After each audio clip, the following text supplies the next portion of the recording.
Hey everyone, and welcome. Today we have something really special for you. How would you like to win your lane in the first 3 minion waves of the game? Well, I'm here to tell you, not only is that completely possible, but actually a lot easier than you think. We'll be teaching you how to do this by using the pro player Bang's 3-wave strategy. And for those who don't know who Bang is, you're missing out. He used to play for the world-renowned Korean team SKT-T1 before coming to North America. And currently, he's actually the #1 ranked AD carry on the North American solo queue ladder. So if there's anyone who puts the carry into AD carry, it's this guy. Also, make sure to watch this video until the end, because we even included a bonus tip of how to first blood an enemy Leona. Yes, that's right, not only are you going to learn how to completely stomp your lane, but also how to first blood one of the most powerful and popular supports at the moment.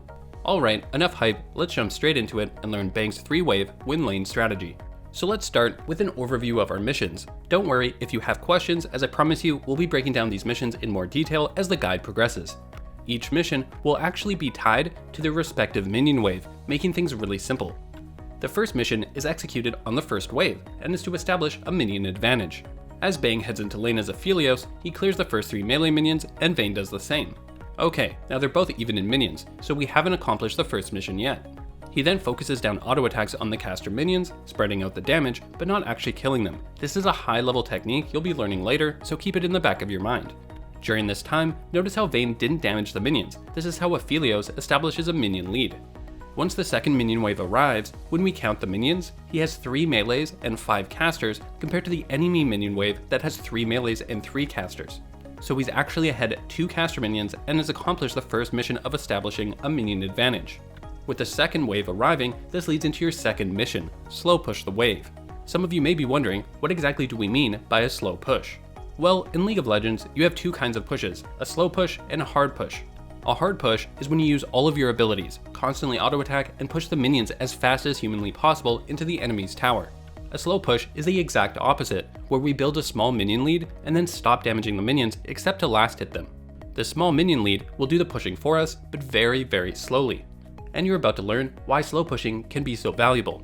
So Bang follows mission 2, slow pushing the wave, and making sure only to last hit now that he has the minion lead. Some of you may be wondering, okay, why is the enemy Vayne standing so far back? Keep in mind, this is the highest level of solo queue. Since Aphelios has the minion advantage, it means he's going to hit level 2 first. Specifically, off this melee minion. If Vayne tries to move up while Aphelios has the early minion advantage, then she'll fall into a very basic level 2 trap. Aphelios and Braum will spike level 2 on them while they're pushed up and still level 1, and immediately go aggressive, possibly all-inning Vayne. And that's just another amazing thing about this 3-wave strategy. It always opens you up to use this level 2 all-in on a less skilled opponent. Now, again, despite Aphelios and Braum being level 2, while Vayne and Nautilus are level 1, you still need to follow mission 2, slow push. It's not until the third minion wave arrives do we enter into mission 3, crash the wave into the tower. Notice how Aphelios is now focusing auto attacks and abilities onto the minion wave. You want to change from slow pushing to hard pushing now, so you can crash the wave into the tower. So he quickly kills the enemy minions, and look at what we're left with. Aphelios has created an absolutely massive minion wave of his own. This is what you're looking to accomplish by following these 3 missions.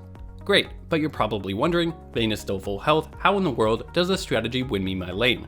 Well, it's with this big wave that you deliver the killing blow. I want you to take note of 2 things that are extremely important. Number 1, how Aphelios focuses on the tower first. This is because the tower is currently focusing the melee minion and then the siege minion after.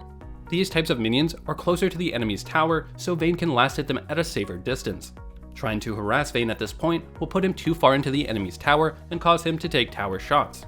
However, once these minions are dead and the only thing that's left are the caster minions, that's when you now want to focus on landing as much harass as you can on the enemy AD carry.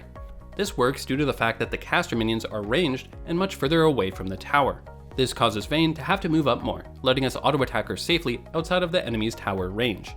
This forces Vayne into 2 losing scenarios, either go for the last hits on the caster minions but take a ton of damage in the process, or stay back to avoid taking damage but give up the gold from the minions.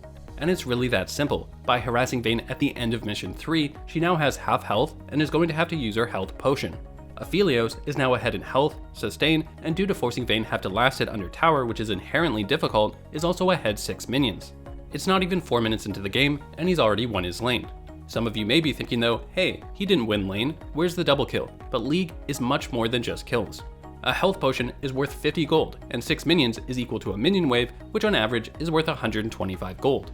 So Bang has now earned himself a 175 gold lead while also keeping the enemy lower in health, which makes it difficult for them to fight back in lane, and with no sustain, makes any continued harass even more effective. Most importantly though, was how safe and consistent this strategy was. He barely even fought the opponent, and at no point were they able to fight back. Let's jump into another replay of this being used, but this time it's being executed against Bang. That's right, even the rank 180 carry can fall victim to this strategy, showing just how potent it can be. Bang is playing Syndra with Leona, and the enemy is on Senna and Tahm Kench. So Senna will be following mission 1, heading into the lane, establish a minion advantage. We saw in the first replay how Bang was able to achieve this by simply out-damaging the minions on the first wave. In this case, the Senna uses a more high-level tactic, but still accomplishes the same goal. Bang and Leona are stuck having to leash for their jungler at red. In the meantime, Senna and Tahm Kench don't have to leash, so they get to lane early. When this dynamic occurs, it opens you up to use a really strong tactic if you have the stronger level 1. Just look how far the Senna and Tahm Kench are positioned in lane. They are preventing the enemy Syndra and Leona from being able to actually enter the lane.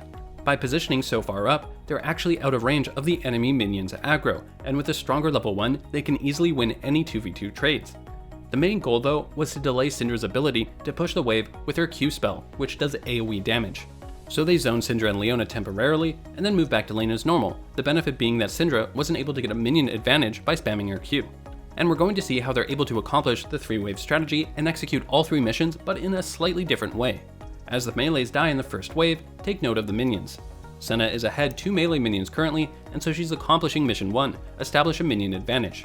We then see Syndra use her Q ability to last hit the minions. With Syndra's Q on cooldown, all she has left is her auto attacks, and as an ability powered champion, they don't do that much damage. Compare this to Senna, who has her Q up, and who is an attack damage champion, and so whose auto attacks do even more damage. This is why Senna suddenly turns on the aggression, taking advantage of this timing window while Syndra's Q is on cooldown to further zone the enemy. And what do we see at the end of this? Senna has 3 caster minions to the enemy's 2. She's ahead 1 minion, and it's accomplished mission 1. So as the second minion wave arrives, she transitions into mission 2, and what is this mission? To slow push the wave. Slow pushing the wave means only last hitting the minions and letting our minion advantage do the pushing for us.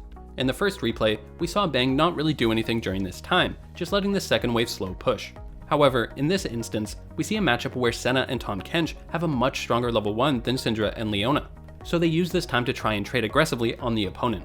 Some of you may be thinking that this is a bit crazy, as they're super pushed up and have drawn minion aggro. Here's the thing, it doesn't really matter if they lose the trade or go even, since remember, due to their minion advantage, they're going to hit level 2 first. So they're guaranteed to have a huge buffer period in a moment where they'll be a level up, and the enemy won't be able to do anything anyways. After trading, we see Senna follow mission 2, slow pushing and only last hitting.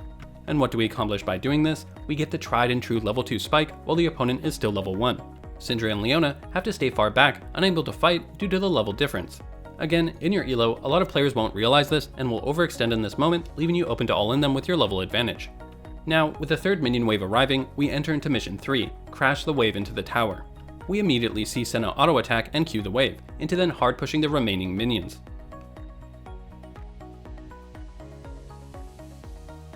Awesome, and now with the enemy's third minion wave dead, a giant wave of our own crashes into the tower. As always, we first focus the tower while our melee minions are alive. But then once only the caster minions remain, we look to harass the opponent. Hold on though, it doesn't look like Senna is landing a lot of harass on the enemy during this moment. And that happens sometimes and is perfectly okay. Syndra is a much safer and higher range champion than most AD carries, and so can be difficult to harass under tower. Compare this to the Vayne from before, whose auto attack range is 550. Syndra in comparison can use her Q to last hit, which has a range of 980. Again, that's perfectly fine. Senna was still able to land harass in mission 2 as she slow pushed the wave and got a level advantage. This not only caused Syndra to have to play passive, she also had to use 2 health potions. On top of this, since last hitting under tower is inherently difficult, by the end of the third wave, Senna has actually doubled Syndra's CS, having 18 CS to 9. That's a 287 gold lead he's accomplished just in the first 3 waves. Still, that doesn't address the fact that we didn't exactly accomplish a ton on the third mission when we crashed the wave into the enemy's tower. Now, what if I told you, not only can you win your lane, but also pressure the map? I'm not kidding, check out this replay of Bang playing Senna with Soraka against Misfortune and Ornn. The lane starts out with a crazy early level 1 trade. At the end of it, Bang is actually down 2 caster minions. He quickly stabilizes though, and immediately starts damaging the minions as much as he can to follow mission 1 and establish that early minion advantage. Awesome, he's now ahead 2 melee minions. Now that he has the minion lead, he transitions into mission 2, slow pushing the wave. The third wave then arrives, so he finishes with mission 3, hard pushing and crashing the wave into the tower. It's here we see something different though. Instead of using this wave to harass the enemy under the tower, he uses it to create a timing window for him to roam. This works due to the fact that the enemy bot lane is pinned to their tower, having to kill the remainder of the wave. Meanwhile, you already full cleared the wave, so you can roam without losing anything. This can allow you to get deep vision in the enemy's jungle, react to fights over the scuttle in the river, or potentially even land a gank on mid. Just make sure you do your best to get back to your lane as the next minion wave arrives, so you don't miss any of that sweet golden experience. Okay, I'm not gonna lie to you, this strategy is starting to look pretty awesome. However, there is one super common mistake players make when trying to execute it, and that's to over push. Let's jump into a replay of Bang on Misfortune with a Pyke support, who's actually double lift coincidentally against an Ezreal Senna. The lane starts out with Pyke landing a Q on Ezreal and both bot lanes trading some damage onto each other. Shortly after, we see how Bang has accomplished mission 1, establish a minion lead with being ahead 3 melee minions. Despite Bang's best efforts to stop damaging the wave and only last hitting, we see that it's too late, and the caster minions actually push too far before the second minion wave arrives. This is really important, so listen up. When you overpush the first wave like this, it causes the enemy's second minion wave to arrive significantly earlier than your own. This is due to the fact that since the wave is further up the lane, the enemy's minions will reinforce faster. This then prevents you from being able to accomplish mission 2 and get a slow push going, since the enemy can quickly clear the remaining caster minions before your second wave arrives.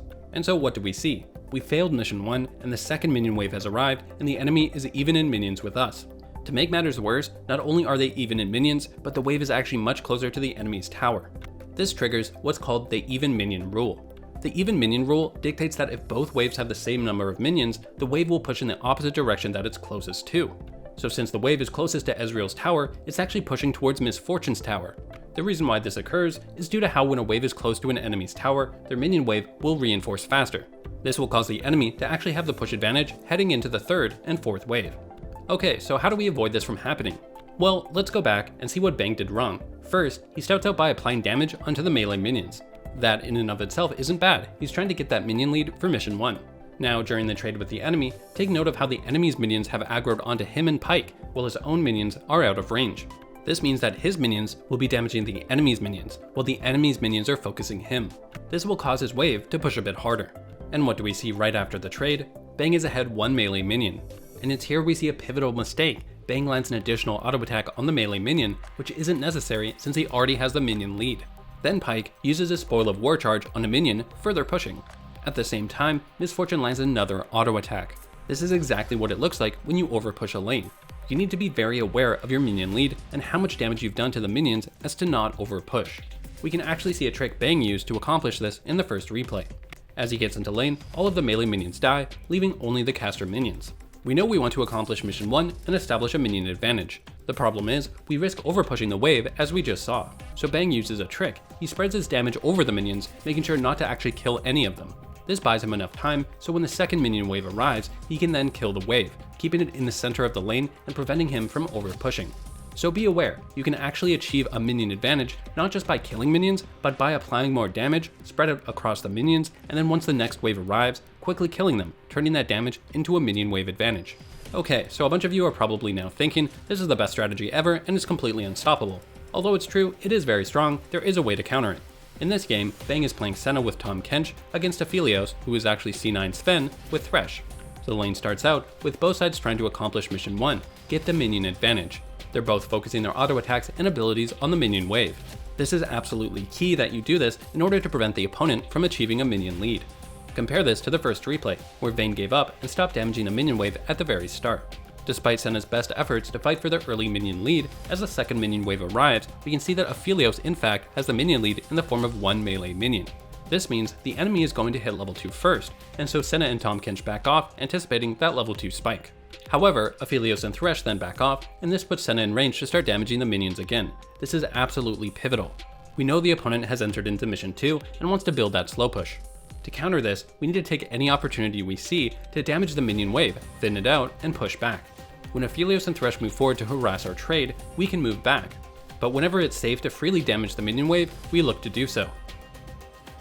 and by doing this, we thin out the enemy's minion wave enough that they're unable to crash the wave into the tower. Instead, as the 4th wave arrives, we've actually cemented a nice 3 minion freeze in front of our own tower. In short, once you realize you've lost mission 1 and the enemy has a minion advantage, look for opportunities to sneak in and damage the enemy minions whenever you can. By thinning out the wave, you'll prevent the enemy from building a big enough wave to slow push and crash into the tower, and it will turn into a freeze for you instead. This leaves us with one last unanswered question: what are the best champions to use for this strategy? You definitely want 2 ranged champions that have poke or crowd control. For example, in this game, Senna and Thresh are both ranged champions. Senna has poke with her Q and crowd control with her W. Thresh has poke with his ranged auto attacks and crowd control with his own Q. They quickly accomplish mission 1, getting the minion lead, and then transition into mission 2 and slow push the wave. While all of this happens, they're able to use their range advantage to land a ton of harass. Then, as they enter mission 3 and crash the wave, Thresh lands a hook, Senna follows up with her W, and they get a free kill on Leona. So the best AD carries to use with this strategy are going to be ones with high range or harass abilities. Ashe, Caitlyn, Senna, Varus, and Jinx all have high auto attack ranges while also having abilities that can poke from a distance. Sivir and Ezreal can also be good choices, although lacking in auto attack range, they have great push and poke with their abilities. Examples of bad AD carries would be Vayne, Lucian, Kai'Sa, and Draven, that either have low attack range, lack abilities to harass from range, or a combination of them both. Keep in mind, this doesn't mean the strategy won't work on them. To be absolutely clear, the strategy can work on any combination of champions, it's just going to be less effective. For supports, you're again looking for high range and harass. Thresh, Vel'Koz, Zyra, Soraka, Nami, Karma, Lulu, Yuumi, Sona, Morgana, Janna, Lux all will excel with this strategy. Whereas melee champions with no ranged harass will be much worse, most notably Leona and Alistar. If you're playing a melee engaged support, then you're probably better off implementing a roam off the 3rd wave like we covered earlier in this guide. Okay, congratulations to all of you who have stayed until the end, and as promised, we have a bonus tip on how to counter Leona, one of the most popular and OP champions on the current patch. So you want to first start by implementing the counter strategy we taught you earlier. Give out the minion lead to the opponent, but make sure that you're constantly thinning out the wave when it's safe to do so. This will create a freeze in front of your tower, making it very difficult for Leona to engage on you. There's more to this than just freezing though. With you being so close to your tower, you actually want Leona to engage. Specifically, pay attention to when she uses her E ability. There's a unique interaction with Leona's E where it always follows the opponent. So as soon as she casts her E ability on you, use your flash to get yourself under your tower. Due to how Leona's E works, she'll follow you, resulting with her now under your tower taking turret shots, making for an easy kill. Alright, that's going to do it for this video. We worked really hard on this one, so if you want to show us some support, make sure to like, subscribe, and hit the bell icon. And let us know in the comment section below what bot lane combo you think would be the strongest with this strategy. If you want to rank up and take yourself to the next level, visit our website skillcap.com, link in the description. That's going to do it for this one. I'm Hexadecimal signing off, and as always, good luck and have fun on Summoner's Rift.